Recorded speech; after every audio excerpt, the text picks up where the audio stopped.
Welcome to Atul Education. तो friend आप लोग का सेम 5 का एग्जाम हो गया। अभी सेम 6 की स्टडी आप लोग ने स्टार्ट कर दिए रहोगे। आई होप जैसे कि आप लोग को पता है कि आपको 2 अकाउंट्स है, एक एफए है, एक सीए है, कॉस्ट अकाउंटिंग है, दूसरा आपको टैक्स है 3। तो आज हम लोग कॉस्ट अकाउंटिंग का एक चैप्टर देखने वाले हैं जिसका नाम है मार्जिनल कॉस्टिंग। जैसा कि फ्रेंड आपको पता है कि मैं आप लोग का टाइम बहुत कम वेस्ट करता हूँ, बहुत ही कम समय में अकाउंट को बहुत इजी तरीके से मैं एक्सप्लेन करता हूँ, इसलिए आप लोग मेरा वीडियो देखते हो, मुझे पता है। तो मैं हम लोग आज भी वही करने वाला हूँ, आपका बहुत ही कम टाइम वेस्ट करूँगा, बहुत ही कम समय में आपके अकाउंट के जो भी मार्जिनल कॉस्टिंग के फॉर्मूले हैं और मार्जिनल कॉस्टिंग होता क्या है ये मैं आपको एक्सप्लेन करके बताने वाला हूँ। तो चलो फ्रेंड हम लोग स्टार्ट करते हैं। हाँ, यदि फ्रेंड आप लोग में से इनकेस आपको किसी को ऑफलाइन क्लासेस चाहिए तो आपको डिस्क्रिप्शन बॉक्स में आपको डिटेल मिल जाएगा मेरा, तो आप लोग वहाँ से आप लोग ज्वाइन कर सकते हो या मुझसे कांटेक्ट कर सकते हो।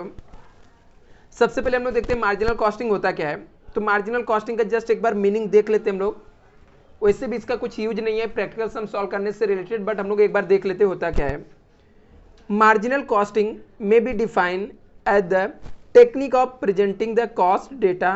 बोलता मार्जिनल कॉस्टिंग क्या एक टेक्निक है जो कि हम लोग को प्रेजेंट करता है क्या, कॉस्ट का data, where in the variable cost and fixed cost are so separately. जहाँ पे आपका जो वेरिएबल कॉस्ट होता है और जो आपका फिक्स्ड कॉस्ट होता है दोनों को सेपरेटली क्या करता है, शो करता है। बोलता है it should be clearly understood that marginal costing is not a methods of costing. बोलता है जो मार्जिनल कॉस्टिंग है ना वो कोई मेथड्स नहीं है कॉस्टिंग का, जैसे हम लोग का प्रोसेस कॉस्टिंग होता है, जॉब कॉस्टिंग होता है। Rather it is the simply methods और टेक्निक है जो कि एनालाइज करता है cost information for the guidance of management. बोलता है ये हम लोग यूज करते हैं कि मैनेजमेंट के गाइडेंस के लिए यूज करते हैं marginal costing, which try to find out the effect of the profit due to the changes in the volume of output. Output को बढ़ाने से, आउटपुट को चेंज होने से जो हम लोग के प्रॉफिट में चेंजेस होगा, ये फाइंड आउट करने के लिए हम लोग क्या करते हैं, मार्जिनल कॉस्टिंग को यूज करते हैं। तो देखो फ्रेंड यदि आपको इसके सम सॉल्व करने तो सबसे पहले आपको एक मैं आपको मार्जिनल कॉस्ट की स्ट्रक्चर बता रहा हूँ, ये आपको पहले सबसे पहले आना चाहिए और आपको सबसे पहले किसी भी सम में इसको ही प्रिपेयर करना है।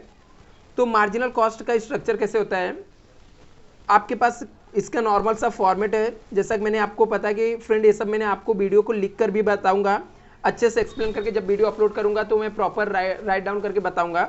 अभी तो फिलहाल मैंने PDF इसका लिख कर PDF बना दिया हूँ, इसके बाद मैं आपको लिखकर पूरा सम सॉल्व कराऊंगा। तो आप लोग यदि आप लोगों ने चैनल को सब्सक्राइब नहीं किया तो चैनल को सब्सक्राइब कर लेना।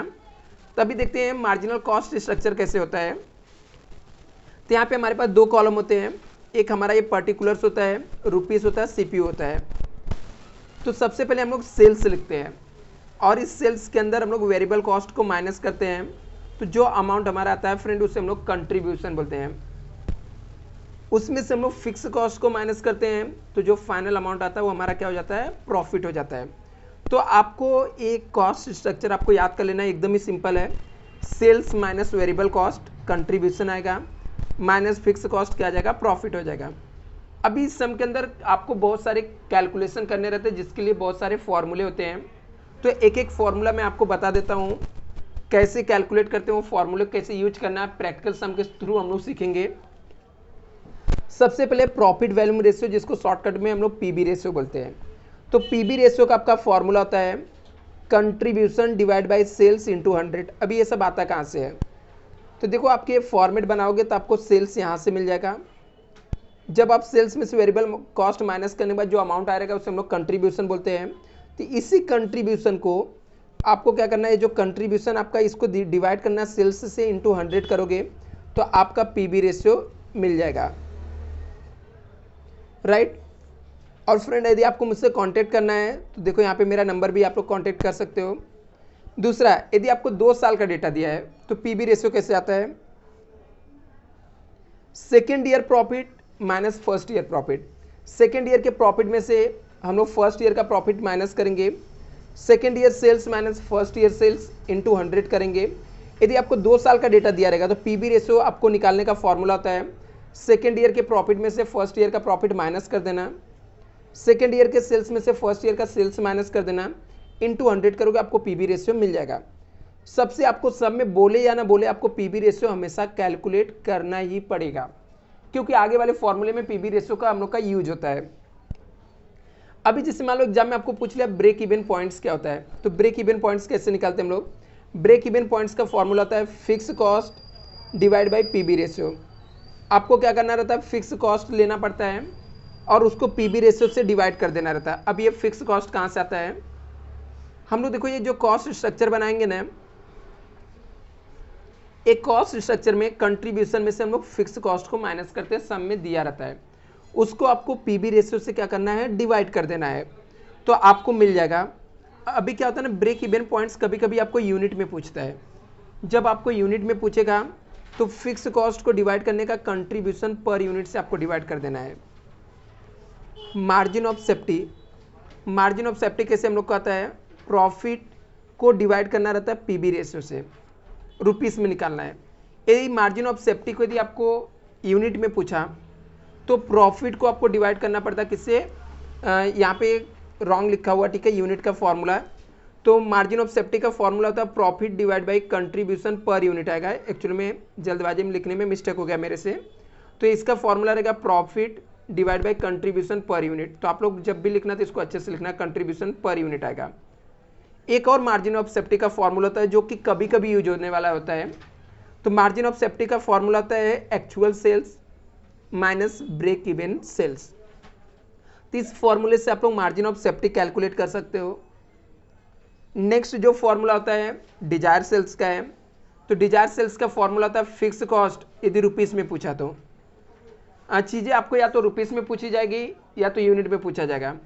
रुपीस में पूछा जाएगा तो फिक्स कॉस्ट प्लस प्रॉफिट, आपको एक सम में प्रॉफिट दिया रहेगा, जब क्वेश्चन रहेगा ना उसके अंदर प्रॉफिट दिया रहेगा, ये दोनों को डिवाइड करने का पीबी रेशियो से, दोनों को ऐड कर लेने का डिवाइड बाई पीबी रेशियो, तो आपको पता चल जाएगा कितना डिजायर सेल्स है। एक डिजायर सेल्स यूनिट में पूछा तो फिक्स कॉस्ट लेना प्लस प्रॉफिट गिवन जो रहेगा ऐड करना डिवाइड बाई कंट्रीब्यूशन पर यूनिट्स हो जाएगा। यदि मैं बात करूं ऐसे डिजायर प्रॉफिट आपको पूछा जाता है, तो डिजायर प्रॉफिट यदि रुपीस में पूछा तो फॉर्मूला बनता है fix cost plus desire profit divide by PV ratio. यहाँ पर आपको सेल्स गिवन रहेगा, तो सेल्स आपको पहले सम में एक दिया रहेगा, वो सेल्स का अमाउंट यहाँ पे लिखने का, फिक्स कॉस्ट का अमाउंट सम में दिया रहेगा और डिजायर प्रॉफिट निकालना, पीबी रेशियो आपको मिल गया रहेगा, तो क्रॉस मल्टीप्लिकेशन करके हम लोग निकाल लेते हैं। सेम ऐसे यदि डिजायर प्रॉफिट आपको यूनिट में पूछा तो आपका फॉर्मूला बनता है fix cost plus desire profit divide by contribution per unit. तो इस तरीके से आप लोग क्या कर सकते हो, कैलकुलेट कर सकते हो फ्रेंड। चलो मैं वापस से बता देता हूँ कि कुछ चीज़ें कॉमन होती है जो कि सिंपल रहता है। जैसे क्या सिंपल हो सकता है, आपको कैसे याद रखना है फॉर्मूले, वो भी मैं आपको बता देता हूँ एक बार। सबसे पहले आपको पीबी रेशियो निकालना पड़ता है। क्या निकालना पड़ता है, पीबी रेशियो। तो पीबी रेशियो का आपका फॉर्मूला होता है कंट्रीब्यूशन डिवाइड बाय सेल्स, मतलब ये जो कंट्रीब्यूशन आएगा इसको सेल्स से डिवाइड कर देने का पीबी रेशियो बन जाता है। कितना सिंपल फॉर्मूला है। पीबी रेशियो का फॉर्मूला बनता है कंट्रीब्यूशन लेने का और उसको सेल्स से डिवाइड कर देने का, तो कंट्रीब्यूशन डिवाइड बाय सेल्स। दूसरा आपको ब्रेक इवन पॉइंट्स पूछा जाता है, तो फिक्स कॉस्ट होता है ना इसके नीचे वाला, कंट्रीब्यूशन के नीचे वाला फिक्स कॉस्ट, इसको डिवाइड कर देने का पीबी रेशियो, जो ऊपर वाला पीबी रेशियो अभी मैंने बताया ना आपको आएगा, उससे डिवाइड कर देने का पीबी रेशियो से। मार्जिन ऑफ सेफ्टी के लिए क्या करने का है, प्रॉफिट रहेगा ना, प्रॉफिट को डिवाइड कर देने का पीबी रेशियो से। अभी आपको डिजायर सेल्स से पूछा ना, तो डिजायर सेल्स में क्या करने का, फिक्स कॉस्ट और प्रॉफिट क्या रहेगा, आपको सम में दिया रहेगा, ये वाला एक्चुअली में प्रॉफिट नहीं रहता है, वो सम में अलग से आपको प्रॉफिट दिया रहता है। तो वो प्रॉफिट जो फिक्स कॉस्ट रहेगा प्लस प्रॉफिट, लेकिन फॉर्मूला यही बनेगा fix cost plus profit divide by PV ratio. तो आपको इस तरीके से टोटल कौन कौन से फॉर्मूले पूछे जा सकते हैं, मैं आपको वापस से रिपीट कर दे रहा हूँ, एग्जाम के पॉइंट ऑफ व्यू से बहुत इंपॉर्टेंट है। एक रुपीस में आपका कैलकुलेट होता है और एक आपको यूनिट में पूछा जा सकता है। फॉर्मूले वापस से आप लोग देख लो, एक बार नोट डाउन कर लेना, कॉस्ट स्ट्रक्चर कैसे वापस से देख लेना, sales minus variable cost contribution आता है, माइनस फिक्स कॉस्ट प्रॉफिट आता है। पीबी रेशियो का फॉर्मूला होता है contribution divide by sales into 100 हो जाएगा, तो पीबी रेशियो आ जाएगा। ये जो पीबी रेशियो आता है वो परसेंटेज में आता है, पीबी रेशियो 2 ईयर्स का डेटा रहेगा तो फॉर्मूला रहता है second year profit minus first year, second year sales minus first year sales into 100 कर देने का। ब्रेक इवन पॉइंट्स पूछा रहेगा तो फॉर्मूला रहेगा fix cost divide by PV ratio. Break even points यदि यूनिट में पूछ लिया तो fix cost divide by contribution per unit. यदि कोई भी चीज़ आपको यूनिट में पूछा तो आपका हमेशा रहेगा contribution divide bye per unit होते रहेगा। मार्जिन ऑफ सेफ्टी पूछा तो मार्जिन ऑफ सेफ्टी के लिए क्या रहेगा profit divide by PV ratio हो जाएगा। मार्जिन ऑफ सेफ्टी यूनिट में पूछा तो profit divide by contribution per unit रहेगा। ये फॉर्मूला रॉन्ग है, मैंने आपको बता दिया ऑलरेडी। एक और मार्जिनल ऑफ सेफ्टी के लिए कभी कभी यूज होने वाला फॉर्मूला, जब आपको एक्चुअल सेल्स दिया रहेगा और ब्रेक इवन सेल्स के पॉइंट ऑफ व्यू से निकालना रहेगा तो actual sales minus break even point sales कर दोगे तो आपको मार्जिन ऑफ सेफ्टी आ जाएगा। डिजायर सेल्स निकालने का फॉर्मूला है fix cost plus profit divide by PV ratio, rupees में रहेगा तो यूनिट में पूछा तो fixed cost plus profit given divide by contribution per unit आएगा। डिजायर प्रॉफिट निकालने के यहाँ पे सेल्स इक्वल टू होगा fix cost plus desire profit divide by PV ratio. तो एकदम ही सिंपल यहाँ पे है। डिजायर प्रॉफिट यहाँ पे यूनिट में पूछा तो fix cost plus desire profit divide by contribution per unit आ जाएगा। तो इस तरीके से हम लोग चीज़ों को क्या करते हैं कैलकुलेट करते हैं। आई होप आपको ये पूरा फॉर्मूले याद हो गए रहेंगे। इनकेस आपको पीडीएफ चाहिए तो मैं ग्रुप में शेयर कर दूंगा, आप लोग वहाँ से ले सकते हो पीडीएफ को। और फ्रेंड यदि आप लोग 1 साल बाद ये वीडियो देख रहे हो तो बिल्कुल आप लोग मैसेज मत करना पीडीएफ के लिए, क्या भरोसा उस समय मेरे पास पीडीएफ रहेगा कि नहीं रहेगा। अभी यदि करंट ईयर में 2022-23 के स्टूडेंट हो तो ही आप लोग मुझे मैसेज करना। Thank you so much.